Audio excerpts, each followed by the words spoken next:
একটা মেয়ে সবার আগে কি হারায় জানেন? নিজের একটা ঘর। বাপের বাড়ি গেলে বাপের বাড়ির লোকজনেরা বলে এটা তোমার বাড়ি না।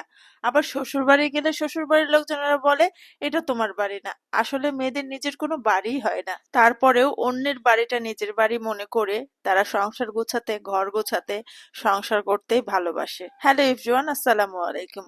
কেমন আছেন সবাই? আশা করছি যে যেখানে আছেন ভালো আছেন এবং সুস্থ আছেন। আলহামদুলিল্লাহ আমরাও ভালো আছি এবং সুস্থ আছি। শীতকালে একটু মাটির চুলায় রান্না করলে ভালোই লাগে। ছাদে আমার মাটির চুলা আছে, তো ভাবলাম আজকে একটু মাটির চুলায় রান্না করি। আসলে মাটির চুলা বলতে সেটা কিন্তু সিমেন্টের চুলা।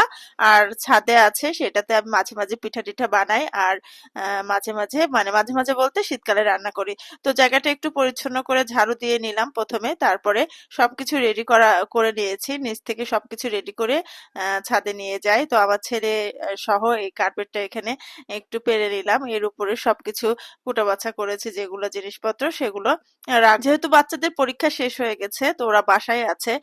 এতগুলো জিনিস একা একা বয়ে নিয়ে যেতে অনেক কষ্ট হতো। বাবুরা আমাকে অনেক হেল্প করেছে।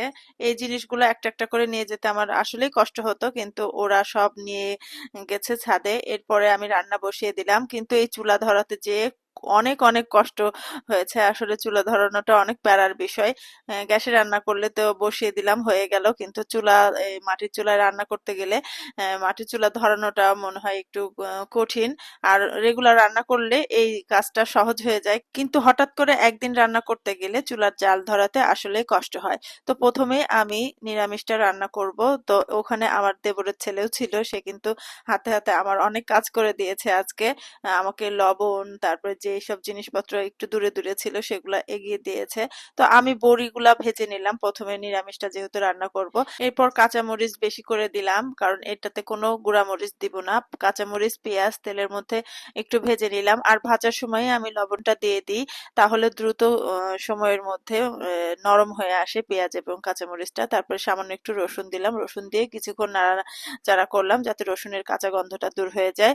এরপর সামান্য পানি দিয়ে জিরা গুঁড়া আর একটু হলুদ গুঁড়া দিলাম। আর কোনো মশলা এটাতে দিব না। এই মশলাটা কিছুক্ষণ কষিয়ে নিলাম, কষিয়ে নিয়ে এখন এর মধ্যে আলু আর মূলাটা আগে দিয়ে দিব। যেহেতু আলু আর মূলা সিদ্ধ হতে কিছুক্ষণ সময় লাগবে, সেজন্য এই জিনিসটা আগে দিয়ে দিব। শীতকালে আমাদের এই এলাকায় মূলা, বেগুন, নতুন আলু, পালং শাক, বড়ি সবকিছু একসাথে একটা ঘন্ট তৈরি করে, আর এটা খেতে অনেক সুস্বাদু হয়। কিন্তু এই ঘন্টটার নাম শুনলে আপনারা হাসবেন। এটাকে বলা হয় যে মূলার বা সবজির মালিশ। মানে সব সবজি একসাথে মিশিয়ে রান্না করা হয়, তাই হয়তোবা এর নাম মালিশ রেখেছে এই এলাকার মানুষ, মালিশ বলে। অনেকে এভাবে সবজি রান্না করে, আবার রুটি দিয়েও খায়। মূলা আলুর সাথে আমি বড়িগুলোও দিয়ে দিয়েছিলাম যাতে সহজেই সিদ্ধ হয়ে যায়, কারণ পালং শাক আর বেগুন সেদ্ধ হতে বেশি সময় লাগবে না। এরপরে ওগুলো যখন সেদ্ধ হয়ে গেল, তখন আমি পালং শাক আর বেগুন দিয়ে দিলাম। এখন কিছুক্ষণ এগুলো দিয়েও কষাবো, তারপরে ঝোলের পানি দিয়ে দেব। যারা মাটির চুলায় রেগুলার রান্না করে আসলে তারা অনেক ধৈর্য সহকারে রান্না করে, এটাই বোঝা গেল। কারণ রান্না করতে গিয়ে আমার হাত সব কালি কালি হয়ে গিয়েছিল, আর আমার ড্রেসেও কালি লেগে গিয়েছিল। সবজিটা অলরেডি রান্না হয়ে গেছে, আমি এটাকে এখন তেলে দিব। সামান্য একটু জিরা, পেঁয়াজ আর শুকনো মরিচ দিয়ে এটাকে তেলে পেরেছি। দেখতেই পাচ্ছেন কত সুন্দর হয়েছে, আর দেখতে যেমন সুন্দর হয়েছে খেতেও অসাধারণ টেস্ট হয়েছিল, খুবই ভালো হয়েছিল। যাই হোক, এই সবজিটা নামিয়ে রেখে আমি এখন আগে থেকে শিং মাছগুলা লবণ, হলুদ আর মরিচের গুঁড়া দিয়ে মাখিয়ে রেখেছিলাম, সেটা এখন মশলা কষিয়ে তার মধ্যে দিয়ে দিব। যেহেতু একটা চুলায় রান্না আর অনেকগুলোতে কালি করলে মাছতে কষ্ট হবে, সেই জন্য একটা মাত্র বড় কড়াইয়ে সবগুলো রান্না করার চেষ্টা করেছি। তো আমি এখানে শিং মাছগুলো দিয়ে বেশ কিছুক্ষণ কষিয়েছিলাম। মশলার মধ্যে মাছ দিয়ে বেশ কিছুক্ষণ নাড়তে হবে। আর যখন মাছটা কাঁচা কাঁচা থাকবে তখনই কিন্তু নাড়াচাড়া করতে হবে। মাছটা যখন খুব ভালোভাবে সিদ্ধ হয়ে যাবে তখন কিন্তু আর নাড়াচাড়া করা যাবে না।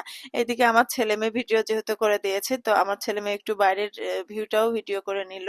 আর এই তো মাছের যখন ঝোলের বলক উঠে গেল, তখন আমি কিন্তু টমেটো গুলা দিয়ে দিলাম। মাছের তরকারিটা রান্না হয়ে গেলে আমি ছিম ভাজি বসিয়ে দিলাম, আর ছিম ভাজিটা খুব দ্রুত সময়ের মধ্যে হয়ে গেছিল। আসলে মাটির চুলায় রান্না অনেক দ্রুত হয়ে যায়। এই তো ছিম ভাজির লুক দেখতেই পাচ্ছেন। এরপর আমি ভাত বসিয়ে দিয়েছিলাম। শীতকালে ছাদে রান্না বান্নার ভিডিওটি কেমন লাগলো অবশ্যই জানাবেন। দেখা হয়ে যাবে নেক্সট কোন সুন্দর ভিডিওতে। সেই পর্যন্ত সবাই ভালো থাকেন, সুস্থ থাকেন। আজকের মতো এখানেই বিদায় নিচ্ছি। আল্লাহ হাফেজ।